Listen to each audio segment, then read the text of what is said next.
Class 12th mathematics के अपने इस वीडियो में एक बार फिर से हम लेकर चलेंगे प्रॉबिलिटी, जिसमें हम चैप्टर 13 को लेकर चल रहे हैं। पिछले वीडियो तक हमने चैप्टर एक्सरसाइज 13.1 को कंप्लीट किए थे।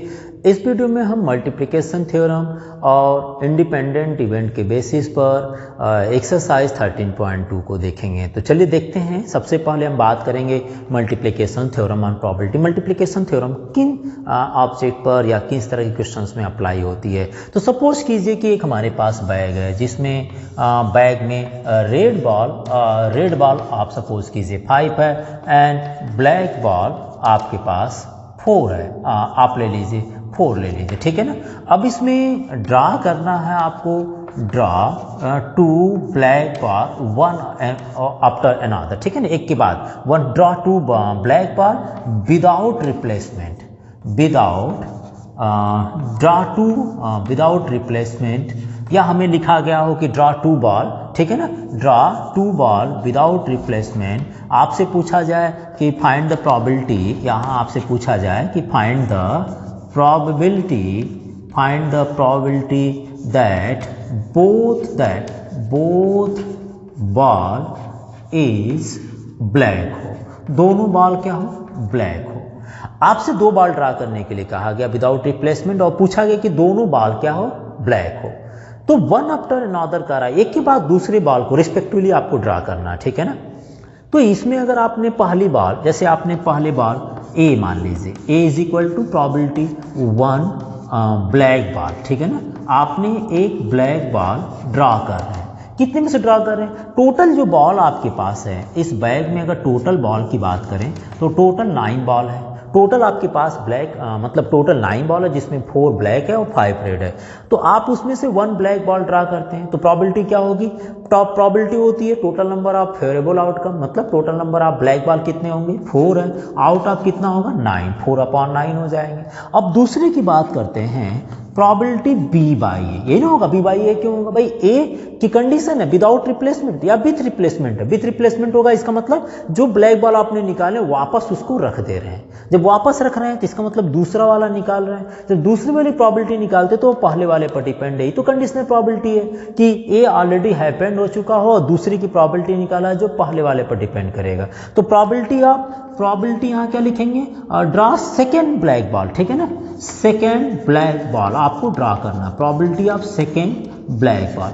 आप क्या कर रहे हैं? विथ रिप्लेसमेंट कर रहे हैं। विथ रिप्लेसमेंट का मतलब होगा कि जो बॉल आपने निकाले देखें वापस बैग में रख देते हैं, और विदाउट रिप्लेसमेंट का मतलब होता है जो बॉल आपने निकालते वो अपने पास रख लेते हैं, वो वापस रिटर्न नहीं करते, बैग में रिटर्न नहीं करते हैं, तो वो होता है विदाउट रिप्लेसमेंट। तो विथ रिप्लेसमेंट की अगर देखा जाए तो प्रोबेबिलिटी ऑफ सेकेंड बॉल, जो सेकेंड ब्लैक बॉल आपको ड्रा करना है, वो फिर से आप 4 से ही निकालेंगे, क्योंकि आप विथ रिप्लेसमेंट लेकर चल रहे हैं। विथ रिप्लेसमेंट में नंबर ऑफ बॉल वहीं रहेंगे, तो यहाँ क्या हो जाएगा, 4/9।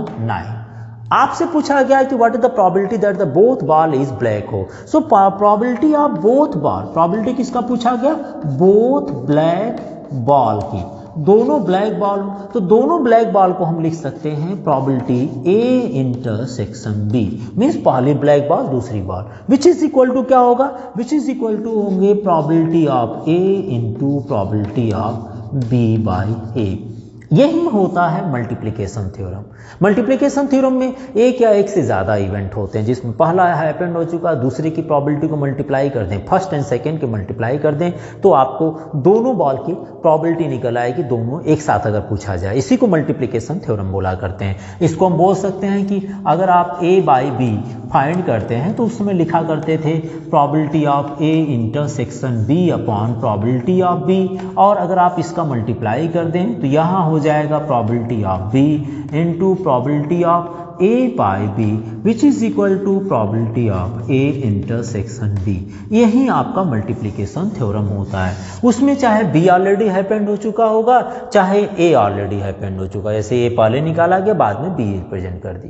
तो कंडीशनल प्रोबेबिलिटी यहाँ पर अप्लाई होती है मल्टीप्लिकेशन थ्योरम में। जब दोनों बॉल की एक साथ प्रोबेबिलिटी पूछा जाए तो उसमें पहले बॉल के जो निकाले रहेंगे, उसके बाद जो दूसरे बॉल की प्रोबेबिलिटी आएगी, दोनों का मल्टीप्लाई कर देंगे तो आपको मिल जाएगी प्रोबेबिलिटी ऑफ बोथ बॉल निकल आएगा। ऐसे ही मान लीजिए 3 निकालना हो, जैसे यहाँ पर आपने 3 ब्लैक बॉल ड्रा करनी हो, तो ऐसे केसेस में 3 ब्लैक बॉल ड्रा करने के लिए भी फार्मूला हो सकता है। अगर मान लीजिए A intersection B intersection C पूछा जाए और सबसे पहले आपने प्रोबेबिलिटी ऑफ A मतलब पहली ब्लैक बॉल की प्रोबेबिलिटी आप A से रिप्रेजेंट कर रहे हैं, दूसरी बॉल को निकालेंगे तो जाहिर सी बात है वो पहले बॉल पर डिपेंड करेगा, और इसी तरह से जब तीसरी बॉल को निकालेंगे तो वह डिपेंड करेगा पहले दोनों बॉलों पर जिसको C by A intersection B से रिप्रेजेंट करते हैं। तो इन तीनों का जो मल्टीप्लिकेशन होगा, तीनों का जो मल्टीप्लाई करेंगे, वही आपके पास probability of all the 3 ball are black हो आप फाइंड कर सकते हैं, जिसको मल्टीप्लिकेशन थ्योरम ऑन प्रोबेबिलिटी के रूप में अप्लाई करते हैं यहाँ पर। ठीक है ना, जहां पर 2 की बात है, 3 की बात है, एक ही साथ कहा गया हो, वहां पर पहले बॉल की प्रोबेबिलिटी इंटू दूसरी बॉल की प्रोबेबिलिटी इंटू तीसरी बॉल की प्रोबेबिलिटी, आप इस तरह से लेकर चल सकते हैं। ये अप टू n टाइम्स तक चलता जाएगा। चौथे बॉल की प्रोबेबिलिटी तो इसी तरह से चौथे बॉल में अगर 4th पूछा जाए तो इसी तरह से आप लिख सकते हैं probability D by A intersection B intersection C, इस तरह से आपके कॉन्टिन्यूस चलता जाएगा। तो ये मल्टीप्लिकेशन थ्योरम था। नेक्स्ट की बात करते हैं। नेक्स्ट में हमसे पूछा जाता है इंडिपेंडेंट थ्योरम। एक इंडिपेंडेंट इवेंट्स क्या होते हैं? 2 इवेंट। हम इंडिपेंडेंट इवेंट की बात कर ले तो उसके बाद हम एक्सरसाइज पर आ जाएंगे। तो इंडिपेंडेंट इवेंट भी पूछा जाता है आपसे। नेक्स्ट में इंडिपेंडेंट इवेंट के बारे में पूछा जाता है। देखिए आपको लिखा गया होगा इंडिपेंडेंट इवेंट।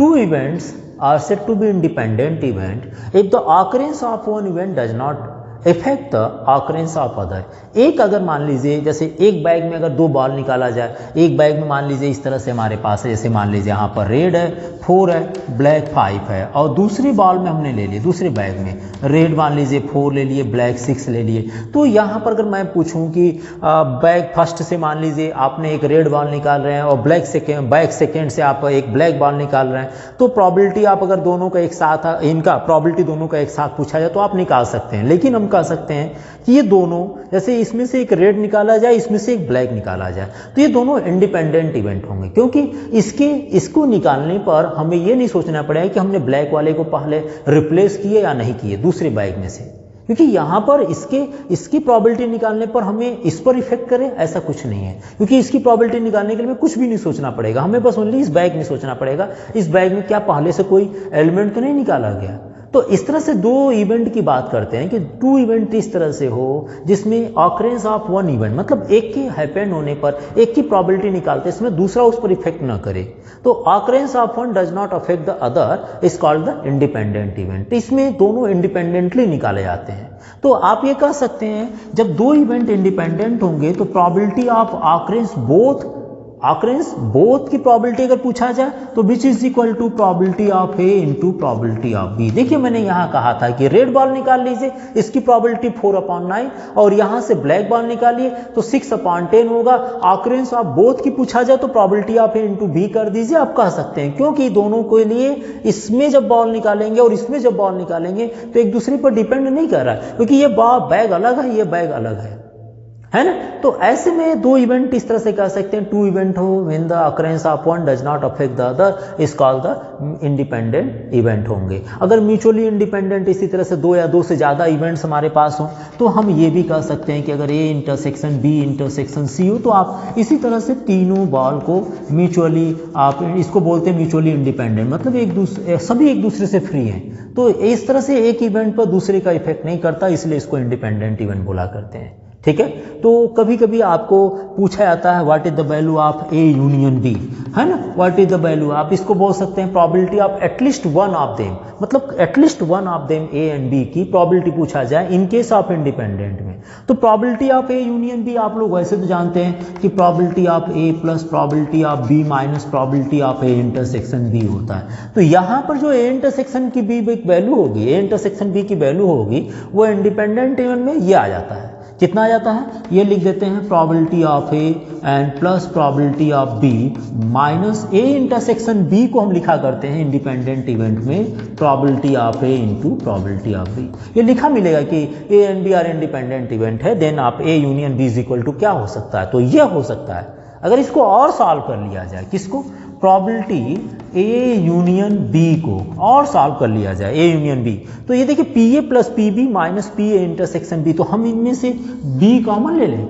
अगर प्रॉबिलिटी ऑफ बी कॉमन लेते हैं तो ये बचेगा, देखिए क्या बच जाएंगे, probability of A plus probability of B common ले लीजिए, तो आपके पास मिल जाएगा 1 माइनस प्रॉबिलिटी ऑफ ए, देखिए बच जाएगा ना, प्रॉबिलिटी ऑफ बी कॉमन ले लीजिए, 1 माइनस प्रॉबिलिटी ऑफ ए मिल जाएगा। Probability of A plus A not means किसी भी इवेंट्स का होने का और न होने का, दोनों का सम हमेशा वो क्या होता है, हमेशा 1 के इक्वल हुआ करते हैं। तो प्रॉबिलिटी ऑफ ए के प्लेस पर अगर हम चाहें तो प्रॉबिलिटी ऑफ ए के प्लेस पर 1 minus probability of A not लिख सकते हैं, और प्रॉबिलिटी 1 माइनस पी ए लिखा गया है तो 1 minus P A is equal to probability of A not हो सकता है, क्योंकि किसी भी इवेंट में जैसे हेड होने का और हेड न होने दोनों का सम कर दिया जाए तो उसकी प्रॉबिलिटी हमेशा 1 होती है। तो मैं यहाँ पर प्रॉबिलिटी ऑफ ए के प्लेस पर 1 minus probability of A not लिख दूँ अगर, ठीक है ना, और probability of B similarly B अगर होता तो क्या लिखते हैं, 1 माइनस बी नॉट लिखते हैं, probability of B plus B not is equal to 1, तो प्रॉबिलिटी ऑफ बी को लिख दीजिए 1 minus probability of B not, और यहाँ देखिए 1 माइनस प्रॉबिलिटी ऑफ ए, अगर पी ए को ट्रांसफर कर दिया जाए तो 1 minus P A is equal to P A not मिलेगा। इसका मतलब हम इसको लिख सकते हैं प्रॉबिलिटी ऑफ ए नॉट, मैंने कौन सा लिख दिया, प्रॉबिलिटी ऑफ ए नॉट हमने लिख दिया यहाँ पर, ठीक है ना, प्रॉबिलिटी ऑफ, इस पूरे को मैंने प्रॉबिलिटी ऑफ ए नॉट लिख दिया। अब देखिए जरा 1 minus probability of A not plus इसको चेंज कर लें, मल्टीप्लाई कर देते हैं, तो probability of A not into 1 is probability of A not minus A into B का मल्टीप्लाई करते हैं, A not into probability of B not, या माइनस इससे कैंसिल कर लें तो इसको मिल जाएंगे, अगर सॉल्व कर लें तो probability of A not into probability of B not, यह आ जाएगा probability of A union B which is equal to 1 minus, न तो ए हैपेंड हो न तो बी हैपेंड हो, उसमें दोनों को माइनस कर दें तो probability of at least one of them will occur, तो at least one of them will occur, ये आपका इस बेसिस पर when the two event are independent event हो तो probability of A union B is equal to 1 minus probability of A not into probability of B not लिख सकते हैं। ये मैंने आपको बताया, एग्जाम्पल नंबर 14 मैंने बता दिया, ये एग्जाम्पल नंबर 14 एक बार आ चुका है बोर्ड में, तो इसको देख लीजिएगा। अगर आपसे पूछा जाए कि how probability of A union B, या आपसे क्वेश्चन एग्जाम्पल नंबर 14 13.2 के जस्ट पहले है, A and B are independent event है, then the probability of occurrence at least one of A and B is equal to how 1 minus probability of A naught and B naught, इसको dash लगा दिया हूँ। Sometimes देखिए probability of A naught को sometimes इस तरह से लिख देते हैं, A कैप क्यू इस तरह से डैश लगा देते हैं, तो दोनों का मतलब वही होता है, ठीक है ना। तो इसको A नॉट या यहाँ पर A नॉट पढ़ लीजिए और इसकी वैल्यू वही होगी जो यहाँ पर मैंने शो किया हूँ, तो इसको डिराइव करने के लिए आप ये तरीके अप्लाई कर सकते हैं। अब इसके बाद हम लेकर चलेंगे एक्सरसाइज 13.2 को देखने के लिए, तो चलिए देखते हैं एक्सरसाइज 13.2 में क्या कहा गया। ये चीज़ें मैंने डिराइव कर दी, यहाँ से आप इसको नोट कर लीजिएगा यहाँ तक, जो कि एग्जाम्पल नंबर 14 का सोल्यूशन हो जाएगा, ठीक है, ओके। तो चलिए आपने भी देखे इंडिपेंडेंट इवेंट देख लिए और आपने मल्टीप्लिकेशन थ्योरम देख लिए। अब हमारे पास जो चलेगा वो एक्सरसाइज इन्हीं दोनों थ्योरम के बेसिस पर होंगे, ज़्यादातर क्वेश्चन इंडिपेंडेंट, उसके बाद कुछ क्वेश्चन मल्टीप्लिकेशन पर भी मिल जाएंगे, ठीक है। तो देखते हैं एक्सरसाइज 13.2, हम बात करेंगे एक्सरसाइज 13.2 के। सबसे पहला क्वेश्चन आपसे पूछा गया है, if probability of A is equal to 3/5 and probability of B is equal to probability of b is equal to 1/5, so find probability A intersection B। Condition है if A and B are independent event हो, तो भी just बताया था मैंने कि what is the value of A intersection B, when A and B are independent event होंगे तो probability of A intersection B is equal to होते हैं probability of A into probability of B। अब probability of A is equal to 3/5, probability of B is equal to 1/5, देखिए ना 3/5 and 1/5, so it will 3/25 हो जाएगा। probability of intersection means A intersection B की probability पूछा गया था, ठीक है। नेक्स्ट क्वेश्चन की बात करते हैं। क्वेश्चन नंबर 2 क्या कर रहा है, 2 card are drawn at random without replacement, ठीक है ना, विदाउट रिप्लेसमेंट है, from a pack of 52 playing card. Total हमारे पास जो कार्ड है वो आपके पास 52 है। आपको 2 कार्ड ड्रा करना है, ये चीज़ें याद रखा करिए हमेशा। विदाउट रिप्लेसमेंट है, विदाउट रिप्लेसमेंट का मतलब होता है कि जो कार्ड आपने निकाल लिए उसको अपने पास रख लीजिए, उसको वापस रिटर्न मत कीजिए, ठीक है ना। तो 2 card are drawn from pack of 52 card में से and find the probability that the both card are black हो। आप जानते हैं कि 52 कार्ड में कार्ड नंबर जो ब्लैक कार्ड होते हैं वो 26 होते हैं। कितने होते हैं? 26 होते हैं। टोटल ब्लैक कार्ड 26 होते हैं। यहां लिख लीजिए नंबर ऑफ ब्लैक कार्ड आप अपने लिए, ठीक है ना। ब्लैक कार्ड कितना होता है? 26। तो विदाउट रिप्लेसमेंट आपको ड्रा करना है दोनों कार्ड आपको ड्रा करना, मतलब ए इंटरसेक्शन बी यहां पर अप्लाई हो जाएगा। विदाउट रिप्लेसमेंट कर रहा है तो देखिए सबसे पहले आप अप्लाई कीजिए probability of A means probability of black card, ठीक है ना।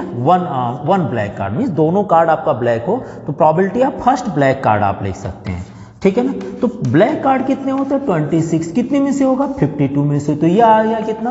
1/2 आ जाएगा। नेक्स्ट आप लिख लीजिए प्रोबेबिलिटी ऑफ, दोनों कार्ड आपसे पूछा तो प्रोबेबिलिटी अगर मान लीजिए आपने लिख दी प्रोबेबिलिटी B/A मीन्स अगर आपने विदाउट रिप्लेसमेंट करते हैं तो B/A लिख दीजिए। That means probability of second black card आप निकाल लें। Second black card, second black card अगर आप देखते हैं सेकेंड ब्लैक कार्ड प्रोबेबिलिटी कितनी हुई भाई? सेकेंड ब्लैक कार्ड की प्रोबेबिलिटी हो जाएगी जब आप विदाउट रिप्लेसमेंट लेकर चल रहे हैं तो 26 ब्लैक होते हैं, उसमें से एक ब्लैक आपने निकाल दे, कितना बचेगा? 25 बचेगा। तो सेकेंड ब्लैक कार्ड की प्रोबेबिलिटी 25/51 हो जाएगा because total number of card 52 होते हैं। एक ब्लैक ऑलरेडी आपने निकाल लिए थे तो बचा कितना? 52 में से भी एक कम होगा और 26 में से भी एक कम होगा, इसलिए 25/51 हो गया। तो प्रोबेबिलिटी आपसे पूछा गया प्रोबेबिलिटी बोथ ब्लैक कार्ड आपसे पूछा, find the probability of both black card, मतलब आपसे पूछा गया है probability of A intersection B which is equal to probability of A into probability of B/A। हमने लिख दी प्रोबेबिलिटी ऑफ A कितना आया था? 1/2। प्रोबेबिलिटी ऑफ B कितना होगा? 25/51, या आप लिख सकते हैं 25, 2 1 2 5 10 है ना, 102 आ जाएगा। 102 25/102 आ जाएंगे। Probability of both card are black हो तो, ठीक है ना। A intersection B which is equal to A into B/A। Okay, now next लेकर चलते हैं क्वेश्चन नंबर इसके थर्ड पार्ट को। रब कर दें इसको, ठीक है, हो गया होगा। चलिए थर्ड पार्ट देखिए जरा, इजी क्वेश्चन है, ध्यान दीजिएगा बस। इसमें विदाउट रिप्लेसमेंट विथ रिप्लेसमेंट में यहां पर कंफ्यूज नहीं होंगे तो क्वेश्चन हो जाएगा। क्वेश्चन नंबर 3 है A box of orange is inspected by examining 3 randomly selected oranges drawn without replacement and if all the 3 oranges are good the box is approved for sale, otherwise it is rejected. Find the probability that a box containing 15 oranges out of 12 are good and 3 are bad, 1 will be approved for sale। मतलब आपके पास एक bag है, ठीक है ना, box of orange है जिसमें total number of good orange, total orange, ठीक है ना, टोटल ऑरेंज लिख लेते हैं। टोटल ऑरेंजेस जितने हैं, कितने ऑरेंज भाई? टोटल 15 ऑरेंज है। नंबर ऑफ गुड ऑरेंज की बात करें तो नंबर ऑफ गुड ऑरेंजेस कितने हैं? 12 है। और नंबर ऑफ बैड ऑरेंज, ठीक है ना, 3 और बैड है, तो नंबर ऑफ बैड ऑरेंज की बात करें उसमें से खराब ऑरेंज ये कितना है? 3 है। ये दिया है नंबर ऑफ गुड ऑरेंज। देखिए लिखा गया एक बॉक्स को सेलेक्ट करना है, आपको अप्रूव करना है। आप सपोज कीजिए मैनेजर हैं और एक बॉक्स ऑरेंज का भरा हुआ उसको सेल करने के लिए अप्रूव करना है। अप्रूव करते समय ये कंडीशन है कि कुल मिलाकर 15 ऑरेंज है जिसमें से 12 अच्छे हैं और 3 उसमें खराब है। अगर आप इस तरह से मतलब विदाउट रिप्लेसमेंट कंडीशन में आप इसको निकाल कर इंस्पेक्ट करते हैं, मतलब पहले को निकालते हैं, फिर दूसरे निकालते हैं, फिर तीसरी बार निकालते हैं। अगर तीनों बार में आपके हाथ में तीनों अच्छे तीनों अच्छे ऑरेंज आ जाते हैं तो आप बोलते हैं कि ये बॉक्स सही है, इसको आप सेल कर दीजिए। अगर इनकेस किसी में जैसे पहली बार में अच्छे आ गए, दूसरी बार निकाले आपने अच्छे निकले, लेकिन तीसरी बार में खराब निकल जाते हैं तो आप बोलते हैं नहीं ये बॉक्स बेकार है, क्योंकि इसमें सड़े या इसमें बेकार ऑरेंजेस हैं, तो इसको वापस कर दीजिए। तो इसको आप सेल के लिए नहीं बेचते हैं, ठीक है ना। तो ऐसे केसेस में आपके पास क्या होना चाहिए? आपको कहा गया है कि find the probability that a box containing 50 oranges out of which 12 are good, 3 are bad, तो are bad ones will be approved for cell.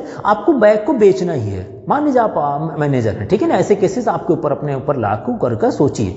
तो आपको बैग को सेल कराना ही है। इसका मतलब आपके हाथ में जब तीनों अच्छे आएंगे तभी तो सेल होगा। इसका मतलब हमें बैड की तरफ देखना ही नहीं, हमें क्या करना है, हमें तीनों ऑरेंज जो निकालना है वो अच्छे ऑरेंज ही निकालना है, ताकि हम देखें कि ये तीनों हमारे पास ऑरेंज अच्छे आ जा रहे हैं, बैड वाला छिप गया हो।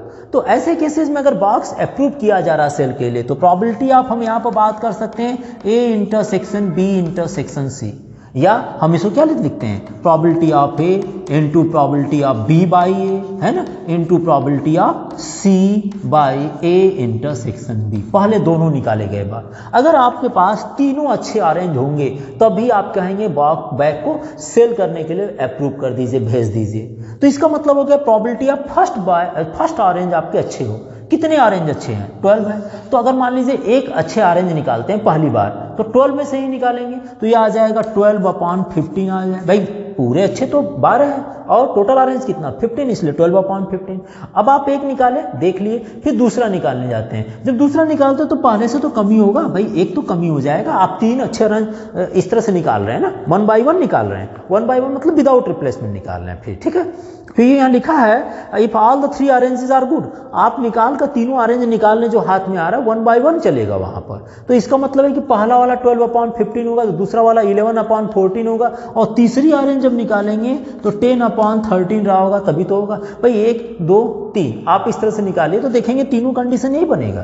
तो इसमें प्रोबेबिलिटी अगर आप इसको सॉल्व कर लें तो जो इसका मल्टीप्लाई आ जाए, जैसे कि हम मल्टीप्लाई कर देते हैं यहाँ पर, कुछ कैंसिल भी हो जाएगा ना। जैसे यहाँ पर चलिए हम डायरेक्ट लिख देते हैं, यहाँ पर आ जाएगा 11 2 जा 22 और 11 1 जा 11 + 2 13 × 10, और यहाँ पर मल्टीप्लाई कर लीजिएगा तो 15 15 चौका 60 60 आ जाएगा। 15 1 जा 15 एंड प्लस 6 14 60 15 1 जा 15 + 6 21 × 13, सो यह आ जाएगा 1320 upon, and this one is 0, 13 1 जा 13 13 2 26 26 27, बाकी कैंसिल आउट कर लीजिएगा तो ये आपको मिल जाएगा probability the box is approved for sale, then the probability is 1320 upon 237 या 2730, and this one is cancel out हो जाएगा। फिर मुझे लगता है अभी 3 से भी कैंसिल हो जाएगा, है ना, 3 4 जा 12 एंड 3 4 जा 12 and 3 9 are 27, 3 1 are 3, and this one is 44/91। I think अब नहीं कैंसिल होना चाहिए,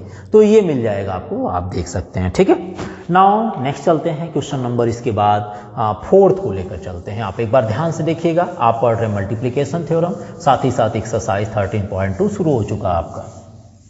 ठीक है, क्वेश्चन नंबर नेक्स्ट लेकर चलते हैं। क्वेश्चन नंबर नेक्स्ट है 4th क्वेश्चन।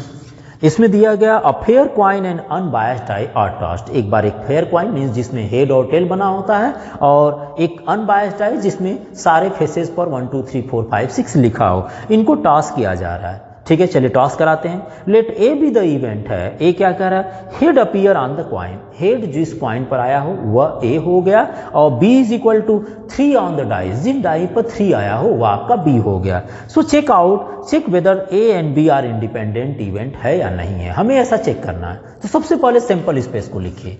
सिंपल स्पेस में क्या लिखेंगे, सबसे पहले कह रहा है सिंपल स्पेस में एक क्वाइन को और एक डाइस को थ्रो किया गया। जब एक हाथ में आपने क्वाइन को ले लिया और दूसरे हाथ में डाइस को ले लिए, तो क्वाइन पर मान लीजिए हेड आया, तो डाइस पर 6 फेसेस है। क्वाइन पर या तो हेड और टेल आएगा, लेकिन डाई पर क्या होगा, 6 हो सकता है। तो इसका मतलब हो सकता है कि हेड के साथ 1 आया हो, हेड के साथ 2 आया हो, हेड के साथ 3 आया हो। तो सिंपल स्पेस तो ये तो फिक्स कर दीजिए हेड को लेकर, और यहाँ पर 6 फेसेस दिखा दीजिए। अगर हेड आया होगा तो हो सकता है उसके साथ 1 हो, या हो सकता है 2 आया हो, या हो सकता है 3 आया हो, या हो सकता है हेड के साथ 4 हो, या हो सकता है हेड के साथ 5 आया हो, या हेड के साथ 6 हो। या क्या कंडीशन बन सकती है, टेल के साथ, तो टेल 1 भी हो सकता है, नेक्स्ट टेल 2 हो सकता है, नेक्स्ट टेल 3 हो सकता है, नेक्स्ट टेल 4 हो सकता है, नेक्स्ट टेल 5 हो सकता है, एंड नेक्स्ट इज टेल 6 आ जाएंगे। ये आपके सिंपल स्पेस बन सकते हैं जब एक क्वाइन और एक डाइस को थ्रो किया जाता है या टॉस किया जाता है। अब आपसे a इज इक्वल टू जो पूछा गया उसको सबसे पहले लिखिए। a इज इक्वल टू कह रहा है head appear on the coin, वो सारे क्वाइन को ले लीजिए जिसमें हेड आया हो। तो ये देखिए आपके पास है, ये आपके आउटकम्स हो जाएंगे, head 1, next is head 2, and next is head 3, and next is head 4, next is head 5 और उसके बाद हेड 6 आ जाएंगे। ये सारे आ जाएंगे जिसमें head appear on the coin हुआ होगा। And b is equal to कह रहा है, b इज इक्वल टू क्या बात करनी है इसमें, b is equal to 3 on the die हो, डाइस पर आपके 3 हो, तो 3 कहाँ कहाँ मिला, 3 यहाँ मिल गया, हेड और 3, और कहाँ मिला होगा, टेल और 3। बस दो आपके फेसेस ऐसे होंगे जो कि 3 दिखाएंगे। अब आप इन दोनों का इंटरसेक्शन ले लीजिए। ए इंटरसेक्शन बी में कितने एलिमेंट्स आ जाएंगे, ए इंटरसेक्शन बी में क्या आएगा, दोनों में कॉमन हेड ऑफ 3 आ जाएंगे, हेड 3 आपके कॉमन मिल जाएंगे।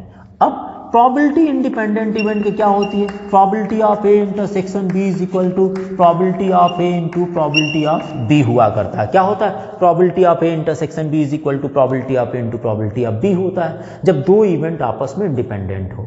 तो ए इंटरसेक्शन बी में कितना एलिमेंट है, 1 है, तो 1 अपॉन कितने टोटल आपका एलिमेंट है, टोटल कितने हैं भाई, 6 6 12 हो गए, देख लीजिए 1 2 3 4 5 6 6 6 12, तो ये आ जाएगा 1 अपॉन 12। एंड प्रोबेबिलिटी ऑफ ए में कितने एलिमेंट्स हैं, ए टोटल एलिमेंट्स देखा जाए इसमें कितने आउटकम्स हैं, 6 है, तो 6 upon 12 into probability of B कितना हो गया, 2 अपॉन 12 आ जाएंगे। देखिए क्या दोनों बराबर आते हैं, तो यहाँ पर आप कह सकते हैं 6 2 12 मीन्स यहाँ आप लिख दीजिए तो 1 upon 12 is equal to 1 upon 12 आ गया, तो 1 अपॉन 12 एंड 1 अपॉन 12 इक्वल हो गया, so both are independent event हो जाएंगे।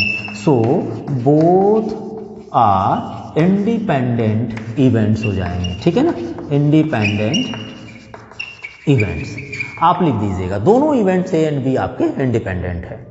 नेक्स्ट चलिए नेक्स्ट देखते हैं question number, next question number हमारे पास 5 है, एक बार इसको रब कर देते हैं, रब कर दिया जाए। चलिए यहाँ पर आपसे पूछा गया था क्या दोनों इवेंट्स आपके इंडिपेंडेंट हैं, दो डिफरेंट कंडीशन आपके दी गई थी। क्वेश्चन नंबर है नेक्स्ट 5, नंबर a die marks 1 2 3 in red, एक डाई के फेसेस जो लिखे गए हैं 1 2 3 वो रेड कलर से लिखे गए हैं और 4 5 6 इस ग्रीन है। इस टॉस्ट एक डाई के 6 फेसेस होते हैं जिसमें 1 2 3 को रेड से लिखा गया है और 4 5 6 को किससे, ग्रीन से लिखा गया है, उस डाई को टॉस कर दे रहे हैं, ठीक है ना। Let A be the event the number is even हो और बी आया हो द नंबर इज रेड हो, वो जो नंबर होंगे इवन होंगे वो ए के इवेंट हो गए और बी हो गए वो सारे इवेंट हो गए जो कि रेड हो। सो पूछा है both are means are A and B are independent है या नहीं, आपको बताना है, जैसे क्वेश्चन नंबर 4 में बात किए थे। सबसे पहले डाइस को अगर आप थ्रो करते हैं तो सिंपल स्पेस कितना आएगा, चाहे वो रेड से हो चाहे ब्लू से हो, लेकिन फेसेस कितने होंगे, 6 ही तो होंगे, तो आप लिख दीजिएगा सिंपल स्पेस सबसे पहले। अब आप ए लिखिए, ए मीन्स क्या हो गया, ए मीन्स हो गया आपको पूछा गया है A means the number is even हो, क्या हो, द नंबर, ए इवेंट है द नंबर इज इवन हो जाएंगे। वो सारे आउटकम्स को ले लीजिए जो इवेंट शो करता है, वो कौन सा होगा, 2 है 4 है और 6 हो जाएंगे, 2 4 6।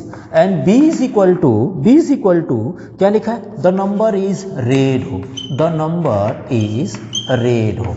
वो सारे इवेंट्स ले लीजिए जिसमें जो इसमें आउटकम रेड आते हैं, रेड क्या आएगा, रेड आएंगे 1 2 3 इन रेड है, तो इसका मतलब रेड कौन सा होगा, 1 2 3 आ जाएंगे।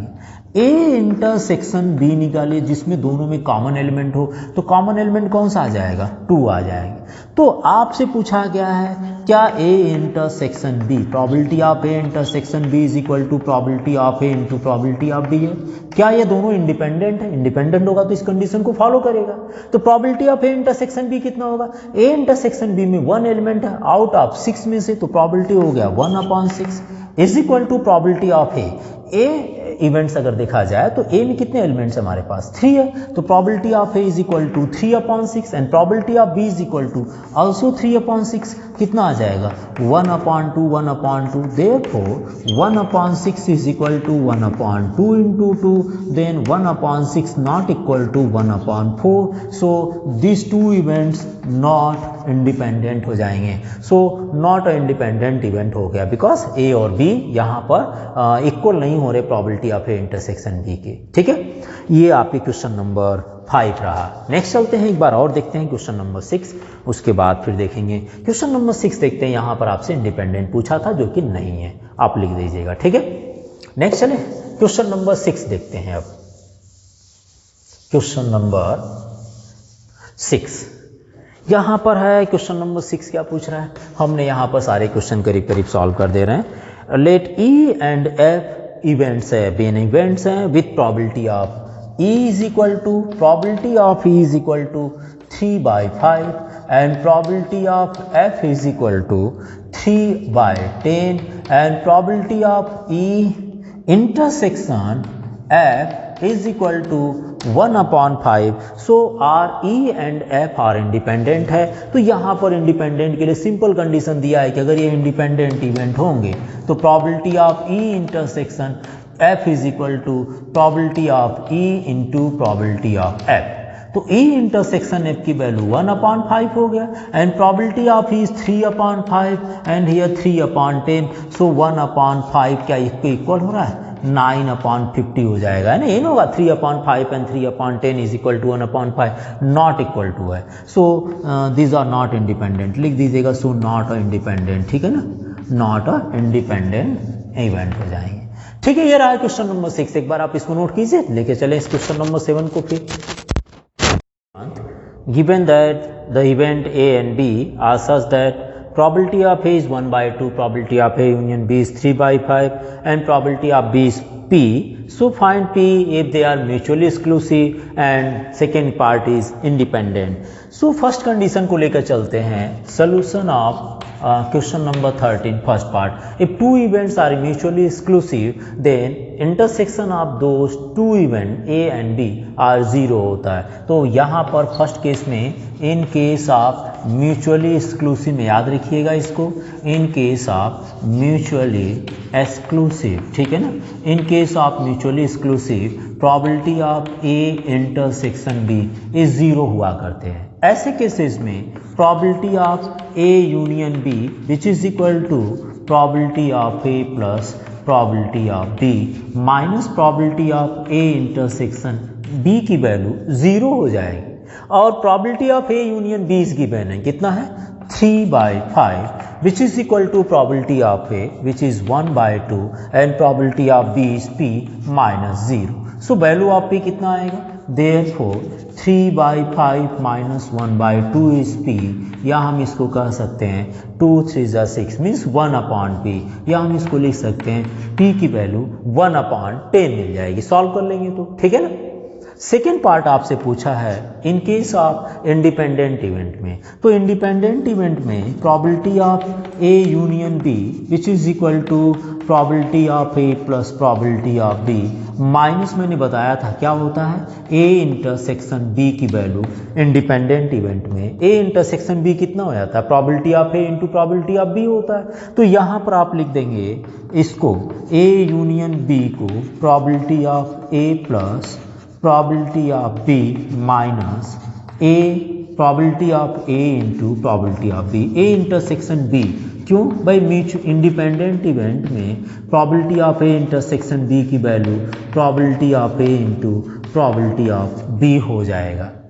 तो अब यहाँ पर देखिए probability of A union B कितना होगा, A union B is given है 3/5 which is equal to probability of A is 1/2, probability of B is P minus probability of A is 1/2 into P.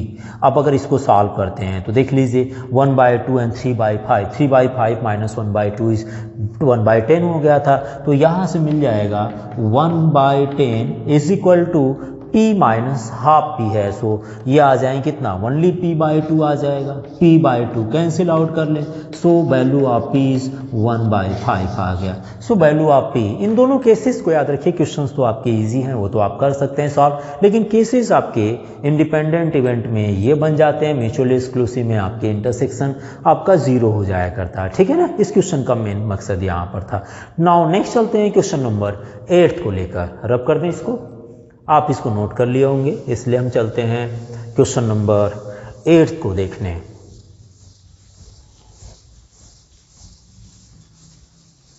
Question number 8 में पूछा है आपसे A and B are independent event है। आप question number 8 देख सकते हैं, A and B are independent event है with probability of A is 0.3 and probability of B is 0.4. So find the probability. आपको कुछ पार्ट्स दिए गए हैं जैसे probability of what is the probability of A intersection B, and number 2 is probability of A union B, and number 3 is probability of A bye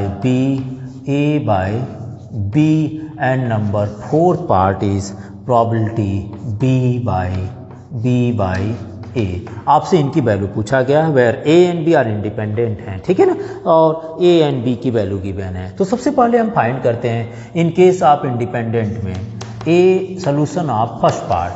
Solution of first part, if two event A and B are independent, then probability of A intersection B is equal to probability of A into probability of B हुआ करता है.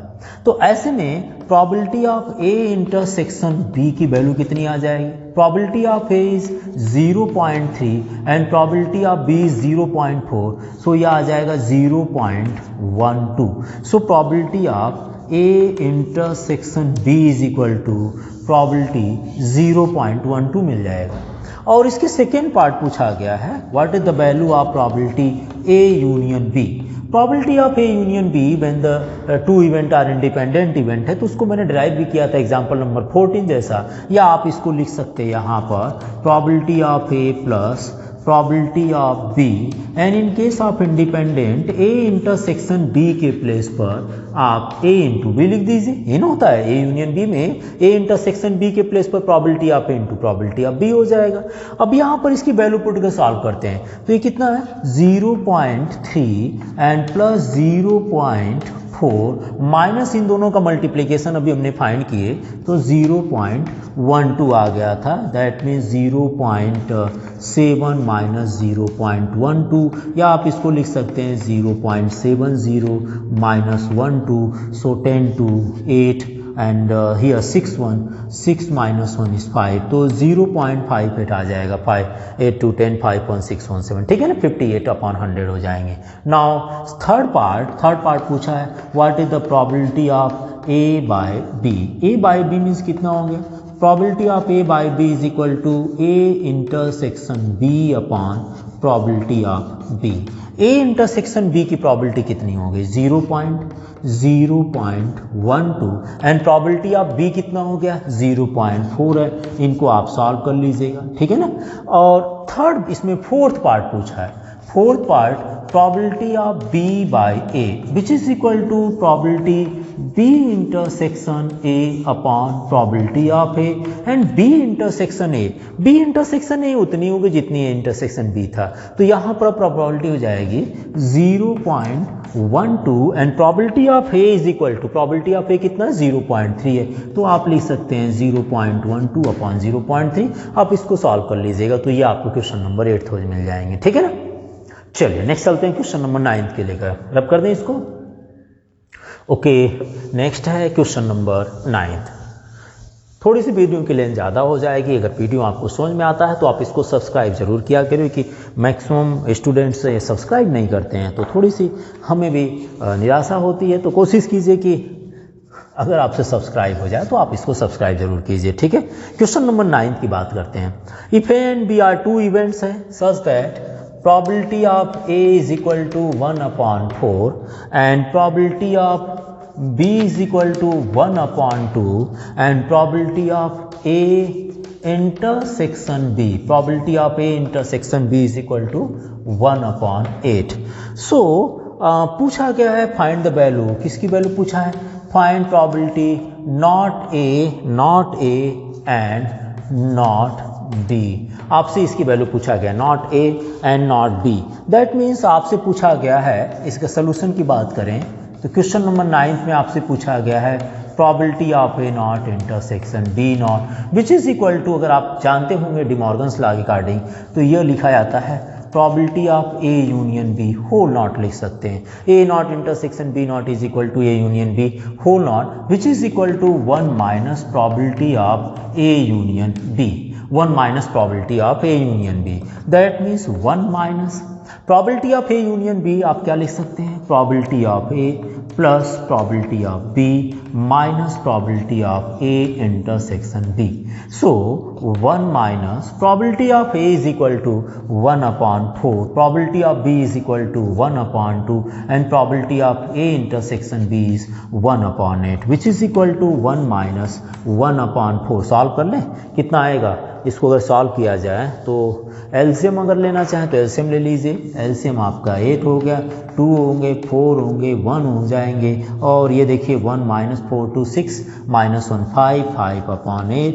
सो probability 3 upon 8 आ जाएगी. When the probability of find पूछा गया ना, find probability of A not and B not, neither A nor B लिखा गया, ठीक है ना, एंड नॉट बी है. एंड सिमिलरली क्वेश्चन नंबर इसका 10 भी देख लेते हैं, ठीक है. तो ये 3/8 आ गया. क्वेश्चन नंबर इसका 10 देखते हैं क्या कर रहा है. इसमें भी सेम कंडीशन है आई थिंक. क्वेश्चन नंबर 10 की बात कर रहे हैं, ठीक है. देखिए क्वेश्चन नंबर 10 क्या है. क्वेश्चन नंबर 10 में पूछा है E and B are events हैं, E and B are events हैं such that probability of A is equal to 1 upon 2 and probability of B is equal to 7 upon 12 and probability of not A or not B लिखा है, ठीक है ना.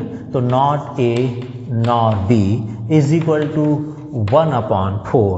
So state whether A and B are independent or not. ये आपसे पूछा है क्या ये इंडिपेंडेंट हैं या नहीं है, ठीक है ना. A and B are independent और नॉट ऐसा पूछा गया है. तो यहाँ पर देखिए ए बी दिया है, probability of A nor B दिया है. इसका मतलब हम आप देखा जाए तो यहाँ पर लिखा है कि प्रॉबिलिटी ऑफ नॉट ए और not be that means at least one of them है. तो यहाँ पर अगर आप फार्मूला अप्लाई करें, जैसे देखिए ए नॉट और बी नॉट है, आर का मतलब हो गया है कि हम यहाँ पर यूज कर सकते हैं A union B not which is equal to probability of A intersection B whole not या A intersection B whole not is equal to probability of A intersection B 1 minus probability of A intersection B, ठीक है ना. तो आपसे यहाँ पर पूछा है कि whether A and B are independent होंगे या नहीं. तो ए एंड बी इंडिपेंडेंट कब होंगे? जब ए इंटरसेक्शन बी की जो वैल्यू होनी चाहिए वो probability of A into probability of B के बराबर हो, ठीक है ना. तो यहाँ पर हमारे पास जो वैल्यू आ गई 4 which is equal to 1 minus probability of A intersection B, ठीक है ना. वो ए इंटरसेक्शन बी, यहाँ से आप प्रॉबिलिटी ऑफ इंटरसेक्शन बी की वैल्यू फाइंड कर लीजिए. So probability of A intersection B is equal to 1 minus 1 upon 4 which is equal to 3 upon 4. आपसे पूछा गया है A and B are independent और नॉट.